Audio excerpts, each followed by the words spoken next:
You got to work very tightly. So just to get this over to here is a convoluted move. First of all, I have to go up like this, step back like this. I open up my pan, reach around, get my cartridge.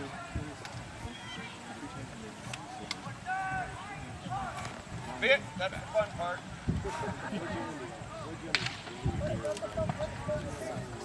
Put that in the pan. Cast the weapon off to the side. The rest of the powder goes down with the paper. Remove your ramrod. Ram that in. And then you tap your ramrod. Very important.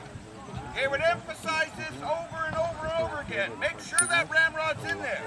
A lot of times in the heat of battle, men would forget to put their ramrods in there and leave them there. You can imagine what kind of missile that is going across the battlefield, shish-kebabbing 2 or 3 people as it goes.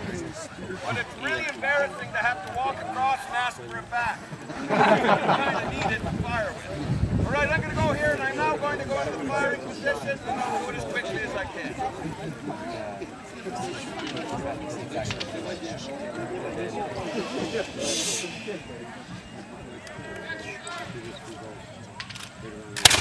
Woo!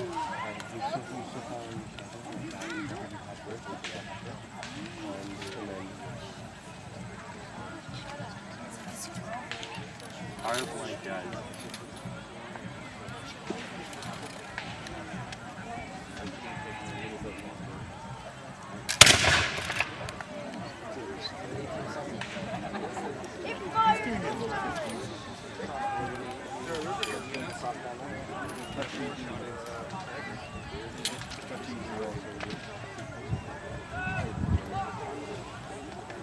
Please excuse me for spitting, but until they come up with a minty, fresh flavored black powder, a little bit sharp after breakfast.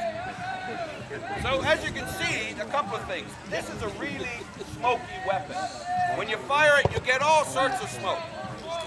And you can imagine, you have a couple of thousand men, some big cannon, and in short order, you can't see anything. At the Battle of Lundy's Lane up in Niagara, that's what happens. Very shortly, because it's a still hot August night, men can't see anything, and men are shooting men on their own side because they can. There's rifle brigades that are companies, at least, that were attached to the British Army, and they were wearing dark green, and they were out skirmishing. And as they dropped back, they came through these big walls of cloud, and the British line saw them and thought they were Americans and shot them. So that was one of the drawbacks. And that's why, of course, the British are wearing these bright red uniforms with the cross my heart, shoot me here belts. Quite frankly, you want to be seen on that battlefield. That way people don't shoot you. Now there's also an accessory, of course, to this, and that is this little weapon here called the triangular socket bayonet. Triangular because that's the shape of the blade. 17 inches of good British steel on a socket attachment at the bottom, just clips into place like this. You can load the weapon with this on, you can fire the weapon with this on, and interesting enough, it's one of the most feared weapons of its day. If you're shot by a musket shot, you probably don't know who it is that shot you. You're on a battlefield. There's lead going all over the place. This is very up close and personal. If someone's going to stick you with this, they're going to stick Like a you where it's one-time going to do the pitchfork. most damage, probably in the torso. And because of the shape of the blade and the length, it makes a huge gaping wound that the medical science at that time just cannot deal with. So getting stuck by one of these, you're probably going to end up getting killed very quickly. Not to mention the fact that the soldiers are using these for everything underneath the sun that they're not supposed to. If you look at it right now, it's a candlestick holder. No, it's a tent peg. You know? No, we're going to roast some weenies with it over a fire. No, I'm going to pick my teeth. All of those exciting activities could be employed with a bayonet. So even a scratch with one of these is probably going to turn into an infection. But at this time, they win battles.